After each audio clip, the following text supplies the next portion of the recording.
You guys see my puppy? He's giving me the cold shoulder. He doesn't want to know me today. Hello everyone, it's Belle. Welcome to my channel. If you're new here, hello, and if you've come back, thank you so much. Today we're doing a really fun sit-down video, which I thought could be really cool to just like investigate and just to see how much my taste has changed. Today we're going to be talking about the evolution of my reading taste, which is, I can hear my dog licking. I can hear him licking. Anyways, guys, I thought this could be a really fun little experiment. I have been a reader now since I was, I don't know, probably like 9 or 10 years old. Have I read all the way from 9 till 25 consistently? No. And that was what was really interesting when I was gathering all the books we're going to talk about today. Essentially what we're going to do is I'm going to go through by, I guess, like age bracket, and I'm going to talk about the types of books that I read, and I guess going from where I started to where we are now. I'm just really excited. So without further ado, you guys know the drill. Let's get comfy, let's get cozy, and let's get right on into this video. Alrighty, so let's wind it back. Let's wind it back and wind it back and wind it back. I feel like I have always liked reading. There are literally like videos of me at Christmas time when I was even like 3 or 4 years old, just getting like the little picture books right at Christmas. My brother would open like a train or a toy and be like obsessing over that. And I would be in the corner with my little book like I feel like it has been ingrained in my DNA since I was very, very, very little. So yeah, since the dawn of time, it was in my DNA, okay, to be a reader. But this is, I guess, the earliest memory that I have of reading like an actual book with words, not just like a picture book, but a book with words. This age bracket is going to be from age 6 to 10. That is probably the earliest time that I think I picked up a book with words. The first books that we're going to talk about, I'm actually like getting a little bit emotional, like thinking about them and holding them up. We have the Rainbow Magic Fairy books. Now, if you guys have not seen these before, I honestly am getting so much nostalgia and I'm getting like low-key emotional. These are just like the cutest little fairy books, and they have words, they have little drawings and things in that, what have you. And there are so many of these. There are thousands and thousands and thousands of these. Like I've got 79, 49, number 9, and 22 still. I used to have so many of these, but these are the 4 that my mum actually kept. Obviously one of them has my name, which is really sweet.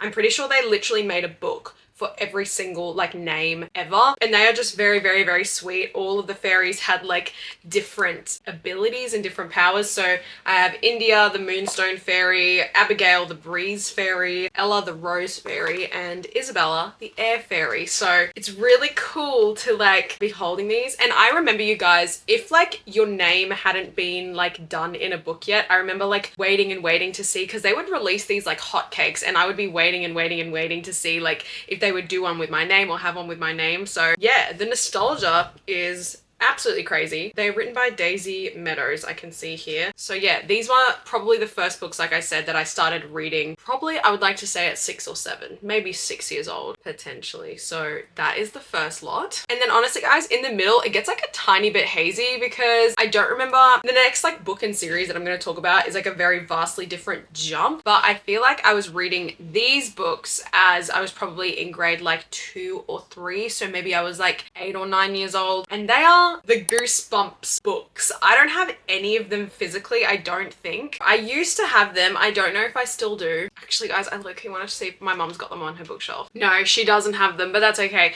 Usually my mum, when I like go to donate books, she'll like secretly keep them. Normally I'm like, mum, get rid of them, but she must have actually like missed this pile of donations, and they did indeed get donated, but that's okay. The Goosebump books that I'm talking about, they are like the R.L. Stine ones. Again, a million book series, like so many of these books existed. So yeah, I feel like I had an obsession with them, and this is probably where my like love of the supernatural and spooky sort of started. Honestly, you guys, you know what's really funny is when I was really young, I was so terrified of all like spooky movies, spooky stories, spooky anything. I like fully used to get nightmares. It was like not a joke. But then I started being able to tolerate like little books like this, and I remember my favorite one, I swear it was probably the first one. It was called Monster House or something. There was like green slime everywhere, and then there was one about like a camp or something like that. Anyways, I used to love these books. They were honestly like really tiny, again, similar to the Rainbow Magic. They were like a suitable amount of like spooky without being like horror for kids, if that makes sense. So like at the time they were creepy, okay, but they were like so much fun. And I remember I used to rent them from the library all the time. Like anytime I would be at the library, I'd probably rent like 4 or 5 of these, take them home, read them, and go back and get like another batch and another batch and another batch. Like I just loved them so much. Those are honestly the only ones that I can remember for my like early childhood. childhood into like, you know, the 10-year-old mark. We weren't doing too much at that point, but then as we move into the next age bracket is when things started to kick off. Okay, this is when things started to kick off. And I'm literally so excited to talk about these books. So the next bracket we're gonna do is between the ages of 10 and 12. Okay, so we are looking at like a tweenager, like not a teenager yet, we're in the tween stage. 10 to 12 years old is when we really started to kick some things off. So I have such a vivid and distinct memory of reading this book and it being our read for like, I don't know, year 7 maybe, or like year 6 English. I can't remember exactly, but it is Percy Jackson and the Lightning Thief, which honestly, you guys, look how old this is. Like the movie cover. Okay,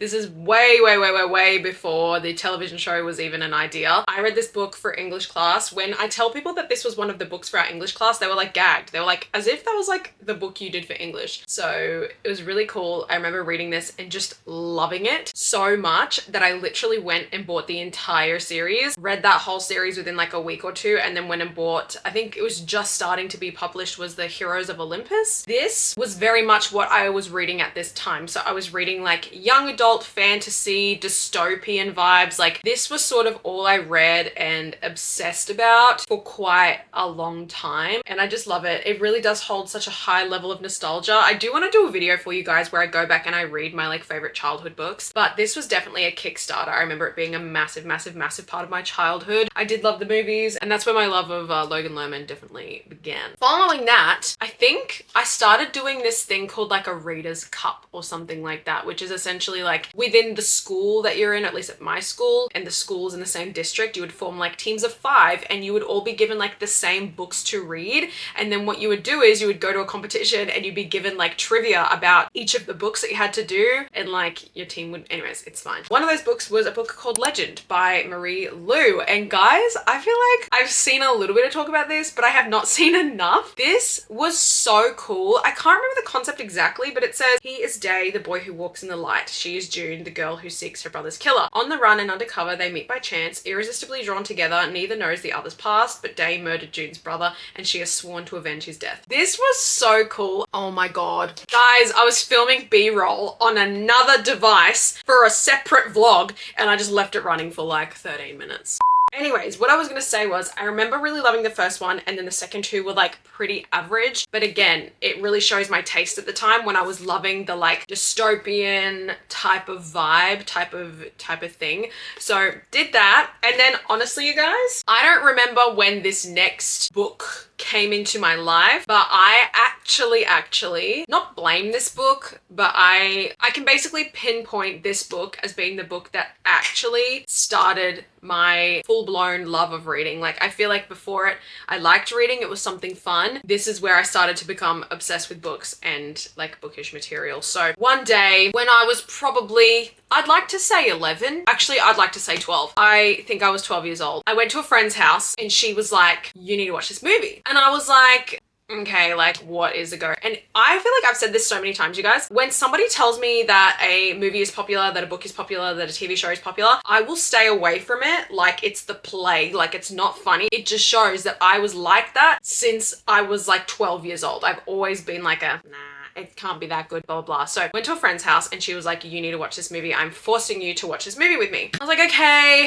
I watched the movie and we didn't even finish it. And I went home and I told my mum all about it. And I was like, here is why I need to buy this movie to finish this movie. And I need to buy the books and obsess about it. And if you haven't guessed by now, it was The Hunger Games. It was such a poignant time in my life. I remember watching the film. I feel like I said, we got about 3/4 the way through, but I needed to know how it was going to end. And that was at a time where like my mom was such a helicopter mom growing up, like super strict. I had to like tell her the concept, convince her that it was age appropriate, because in all honesty, at 12 years old, I probably shouldn't have been watching The Hunger Games or reading The Hunger Games, considering that it was quite violent. So at the time, only the first movie had been, you know, put out, but I think all 3 books were out. So once I convinced her that it was okay, I read this book. I then read Catching Fire. I then read Mockingjay. And when I tell you guys that this series became my entire life, my personality, my hyperfixation, from 2011 or 12 to 2015, 17 when the last movie came out, 16. This took over my life for such a huge portion of it. I just never connected to something so much in my life. I could write you a whole essay about how much I love this story, the impact behind it. Guys, I kid you not, in my year 7 or 8 English like speech essay, one of them, I fully made it about the Hunger Games. Do not ask me how I spun the topic to make it about the Hunger Games, but I did, because that is how much I loved this story. Again, dystopian vibes. This was the first time where I feel like we had a romance, and that ignited something in me, right? Because as you guys know, what I read now, it's heavily romance. So I think that I loved this element of having a really strong world that I was really intrigued in and wanted to know so much about. But I also had this love story that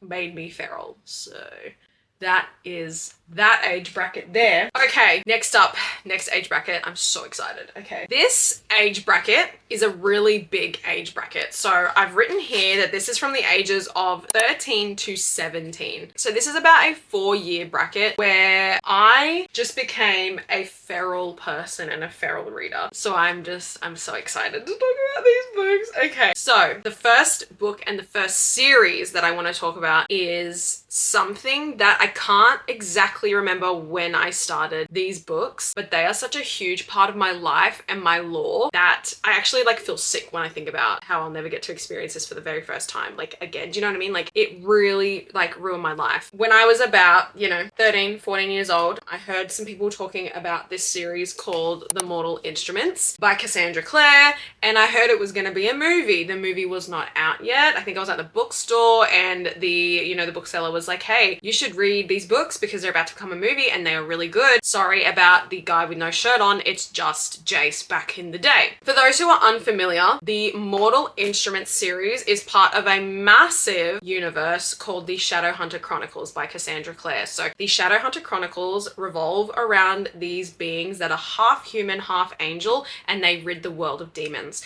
And within these chronicles, there are, I'd like to say now, 5 different series that take place in different points in time. This series here, the main series, takes place in 2007, 2008, around that time. The very first series in this takes place in like London in the 1800s. There's one that's in like the early 1900s. One after this is like set in 2020, and so on and so forth. So this main series here follows Clary Frey, and on her 16th birthday, she is sort of miraculously thrust into the world of the Shadowhunters. She's believed her whole life that she is a human, and she finds out that her mum was a Shadowhunter, and therefore she is a Shadowhunter. I can't express how much I loved this world. And I remember one of my best friends at the time, Vivian, she and I started reading these together, and it was almost like a competition as to like who could finish them first. And I remember that I finished, because at the time the only series that were out / had been published or in the process of being published were The Mortal Instruments and The Infernal Devices, which is like Clockwork Angel, Clockwork Prince, Clockwork Princess. So I remember that I finished The Mortal Instruments first, only because I stayed home and read City of Heavenly Fire on the day that it came out.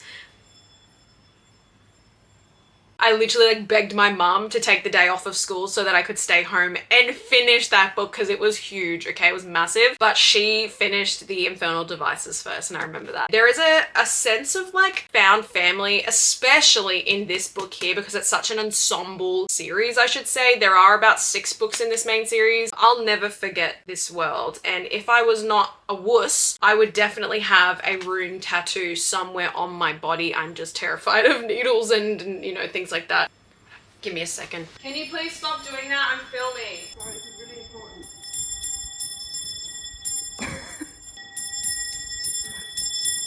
Beautiful things to come. Beautiful things to come. Anyways, now that that's finished, thank goodness, God love my mum, but anyways, the next 1, 2, 3, 4, 5, I don't remember which order I sort of read them in, but it definitely like has a little bit of an idea as to what my taste still sort of ended up being. So the first 2 I'll talk about very briefly, because I think everybody read these. Of course, I read the Divergent series and the Maze Runner series as well. Again, 2 dystopian type novels that have a romance subplot.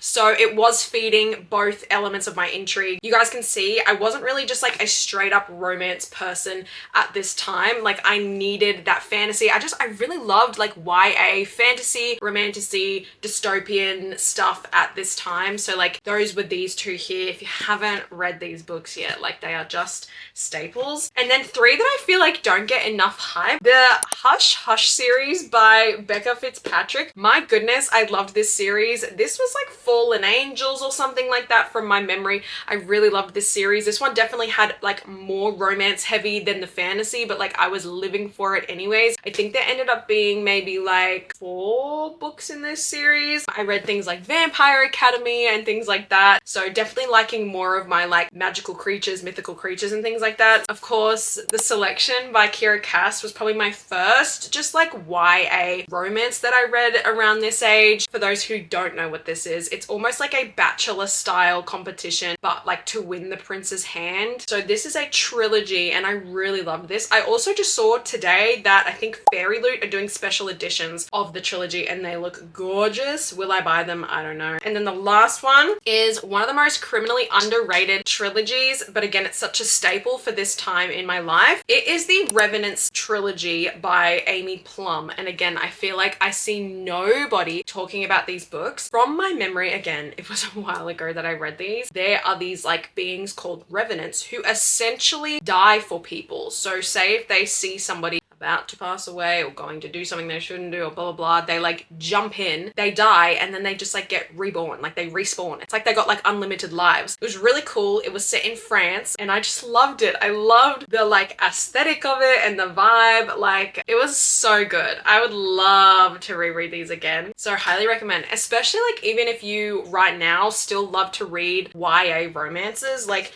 these are all such solid books that like I would be so confident in recommending them now and telling you that you'd probably still enjoy them. So I'll do a little bit of a prelude, I should say, to the next age bracket, because I would like to say from when I was again around 17 through to the age of 20, I did not read anything. I don't know if it was just the season of life that I was in and my taste and my hobbies changed. I definitely, you guys will know that I am a singer and I'm a performer. I definitely feel like I was way more intrigued and invested in pursuing that. I spent a lot of my time doing community theater, doing auditions, doing A, B, C, D, E, F, G, and just like, again, not really having the time for reading or not really having the like want to read. I did not pick up another book until I was about 20. And the book I'm going to show you that I read at 20, it was like a one-off. I just randomly read this book and then didn't read anything else for so long because it was that good. Randomly, I strolled into a Big W one day and I was like, I want to look at the book section. Like it's been so long since I've read a book. And now at this time, like I was talking to you guys about, I was obviously really loving like the Mortal Instruments and the Shadow Hunters. And if you're familiar with that series, at least with the Mortal Instruments, you know there is a couple in that series and their names are Alec and Magnus. So Magnus is a warlock and Alec is a shadow hunter. It's obviously an MM couple, so I knew that it was something that I just really enjoyed reading about and I loved just those types of stories. So when I strolled past this book, I was like, this seems like something that I could really love. It is Red, White, and Royal Blue by Casey McQuiston. And I thank myself every day that I walked into that book section at Big W and picked this book up. This is not my original copy. It's on the shelf. Actually, I'm gonna get it. I'm gonna get it. So this is quite literally my pride and joy, my very first edition of Red, White, and Royal Blue that still has the little like step back piece going on here, which is no longer in print. But yeah, this is the cover that I saw on that fine day. Sorry, my little charm that my best friend made me for the book sits in there too. So for those who don't know and haven't seen me talk about it before, this is the romance between the Prince of Wales and the first son of the United States. They basically start as like these like frenemies, I'd like to say, to lovers. Basically, they get into a physical altercation at the royal wedding and they destroy a $75,000 wedding cake. Basically, the PR teams of, you know, the White House and the royal family get them together and say, you guys need to just like dampen this. The press is having a field day with it. Convince them that you're friends and that you're okay. And of course, that just spirals into one of the greatest love stories that I have ever read. This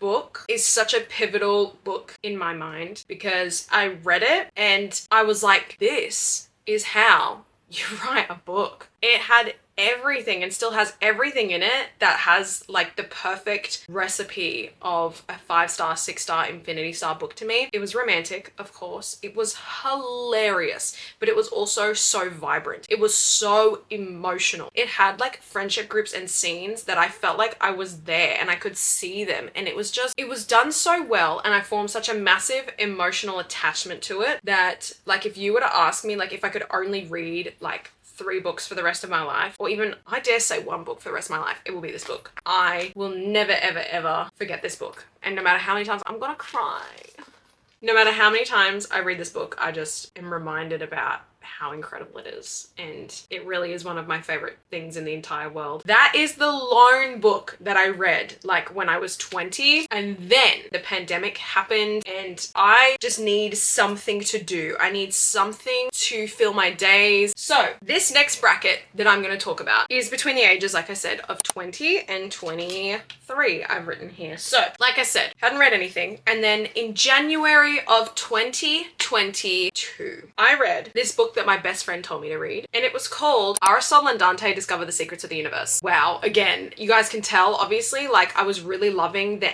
books, and I'm going to talk about another one after this. I feel like I see nobody talking about this book, and it has an element to it which I now still carry through to the books that I will give 5 stars today. It is written like a poem. Like, it is the most beautifully written book. It is emotional, it's heartfelt, very touching, but like, can I just read you guys the little like interlude of this, because when I read it, I was like, oh my God, this is going to be so profound. It says, why do we smile? Why do we laugh? Why do we feel alone? Why are we sad and confused? Why do we read poetry? Why do we cry when we see a painting? Why is there a riot in the heart when we love? Why do we feel shame? What is the thing in the pit of your stomach called desire? That is like the first little prelude to this story. And I just read that and I was like, okay, this is going to be one of the most beautiful books I've ever read. And it really was. I haven't even seen the film of this yet, and I know there is a film version out, which is kind of insane to me. This then led me to one of my favorite things ever, and I talked about this in my last video, and it is Heartstopper by Alice Oseman. Now, from my memory again, I actually only read the first 2 volumes in this series. I then left it. And then when the television show came out in 2020, maybe 2022, I was like, I've read this somewhere. I like was watching the trailer and I was like, why does this sound so familiar? And it was because obviously I had read the first 2 volumes. Now, this is the story of Nick and Charlie. So they are 2 boys at the same private school who basically get like sat next to each other on the first day of form, and they become very good friends very quickly. And that of course blossoms into love. It is such, again, a pivotal, you know, I keep saying that word, but like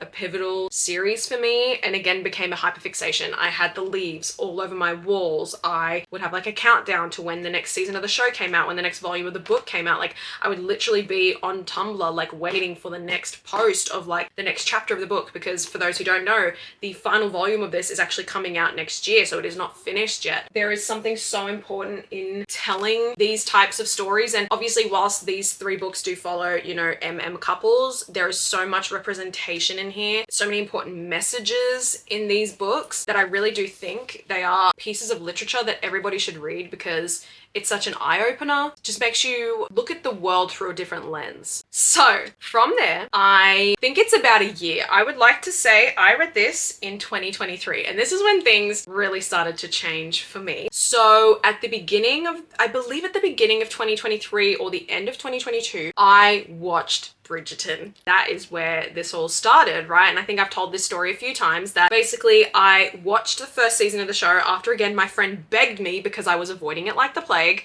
She was like, please watch Bridgerton, please watch Bridgerton. So I did. I watched the first season, I loved it, and then immediately watched the second season, because I think the second season, actually, I think it had only just come out, because here's the timeline of events. Finished both seasons, and obviously after watching that show, I had such a soft spot for Colin and Penelope, and I was like so intrigued in them, and I had so many unanswered questions, because of course if you've watched the show and you know sort of how season 2 ends, it does end on a cliffhanger for their relationship. I was like, where is this going to go? What is going on? I then found out, of course, that they are based on books. So what I actually did was, midway through 2022, I read Colin and Penelope's book. Absolutely loved it, okay? And then at the beginning of 2023, I bought all of the Bridgerton books and I decided that I was going to read them all from beginning to end. I then posted my very first TikTok video, which is where this all started, and my sort of social media presence grew from there. So speaking of Colin and Penelope's book, this is Romancing Mr. Bridgerton. This was my first introduction, I guess, to like a Regency romance, which was really nice. The series as a whole, I get asked a lot of questions on. Is it better than the show? Are they worth reading? I definitely think that the first two books are not that great, but if you push through from books 3 to 8, they are really worth it. Now, Romancing Mr. Bridgerton, as I've said so many times on my page, it's one of my favorite books of all time. Again, it's definitely my top 3 of like if I could only read 3 books for the rest of my life. This and Red, White and Royal Blue will have a toss up every single day. I don't know why I latched onto this book and their story so much. I think like growing up, I really felt like a Penelope and I really struggled with how people saw me and I saw myself, and being quietly confident and sometimes not having the full confidence to speak out, but there were these silent moments in my life where I'd make myself known and make myself shown. And I think that is why I really connect to her so much. And there is like a symbolism around mirrors and around, you know, whatever. And of course, you know, if you know the symbolism with a mirror, you get it, right? This story often really gets tied to POV by Ariana Grande. And this song was actually used during the mirror scene in the television show, which, if you can imagine, tears down my face, considering this song was in my playlist for them for years. There's symbolism around like, I want to love me the way that you love me. Like, I want to see myself the way you see me. I want to see that because I want to love myself the same way. As someone who really struggles with that, like I really just related to it so much. Yeah, like I want to see me from your point of view. Like I want to see what you see, and it's so special. And yep, I've been yapping about that for far too long. So after I read that and I started posting on TikTok, I was like, oh, people love to read. People love to read. This is what I'm gonna do. I'm gonna keep reading too, because I'm loving reading. Everyone else is loving reading. This is so fun. And all I wanted to do was make TikTok videos about the books that I read. So I was reading so many books and I was like, I just need to tell everyone, because I had a few friends that read, but not many, like I said to you guys. So I then started getting into romance, because obviously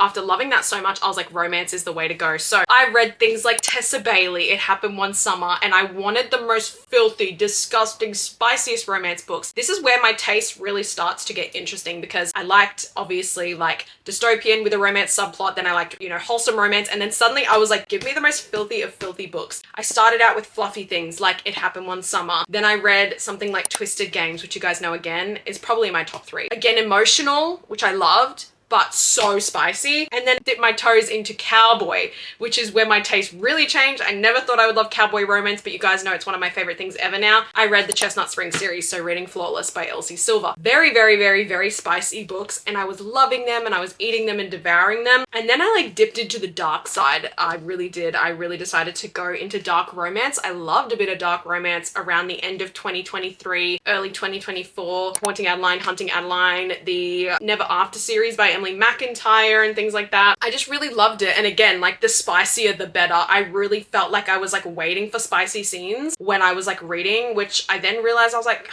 like I can't just be living for a romance that only gives me like spice. And that's why, whilst I say these books are spicy, the reason I pulled, let's say, these 3 books out to talk about what I loved about these books in particular is they all had emotional storylines and elements that kept me equally intrigued as, you know, the romance and the spicy elements too, right? So I was reading books like that from, like I said, 2023 to the end of 2024. Even the beginning of 2025, I was reading books like that. And now I'm going to get into my very last bracket and last lot of books, which are the books that I like to read now. So of course the next bracket is going to be age 24 to 25, or like present day, okay? So I'm going to say that this is literally just this year, okay? So this is my reading taste right now. It got to a point where I was reading these spicy books and there was no, like I said, except for a few, there was no meat and substance to it. It was just like, there has to be something more out there, right? I then of course started to get back into romantasy, but adult romantasy, because I felt like I was at a stage where I grew out of the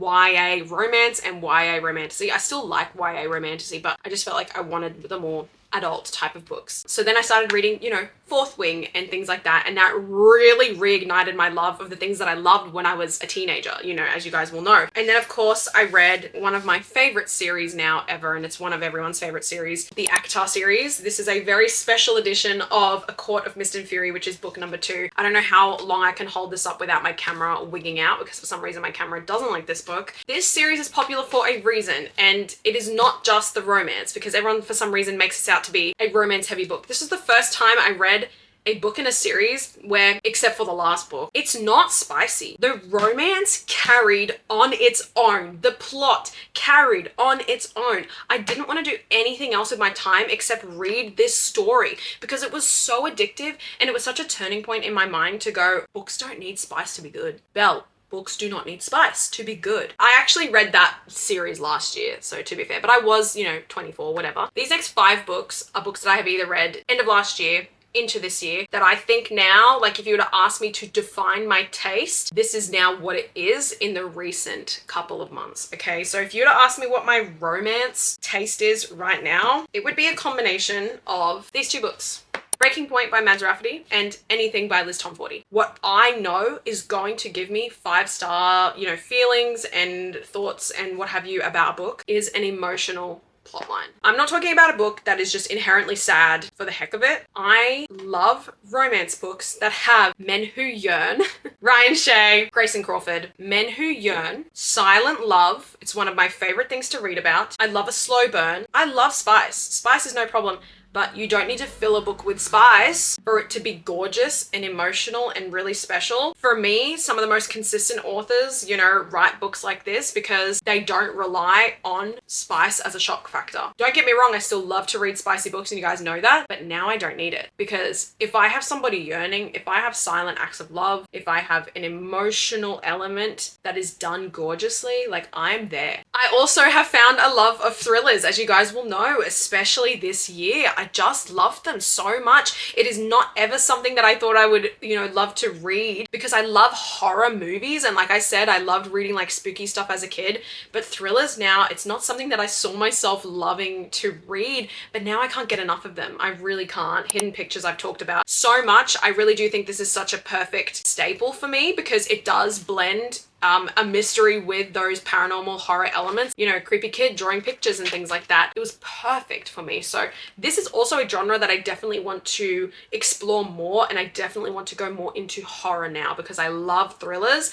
I want more horrors. I really love it. And if you were to ask me my romantasy taste, of course, outside of things like Fourth Wing and ACOTAR, it is something like these 2 books. So Assistant to the Villain, cozy comedic romantasy, again, is not something I ever thought I would see myself loving and enjoying. It truly is one of my favorite things. Nothing has given me this feeling again, because it's such a niche genre. And then Spark of the Everflame, the Kindred's Curse saga by Penn Cole. There is virtually no spice in this series until the 3rd book, but the yearning final boss kept me. And this is like a common theme, again, across both books. I don't need spice. If there is yearning and earning, like, I will take the slowest of slow burns. Like, I don't care. If it is done well, it feels earth-shattering to me. That is the romantasy that I want. So, my bed looks like a mess, but that is the evolution of my reading taste. Alright, you guys, that is all for today's video. Thank you so much for sticking through all the way to the end if you did. I really, really appreciate it. Have you guys given much thought as to, I guess, the evolution of your own reading taste? I'd love to know if A, you read any of the books that I read when I was younger. I feel like, you know, your popular ones like The Hunger Games, Divergent, things like that, they're probably going to be really common,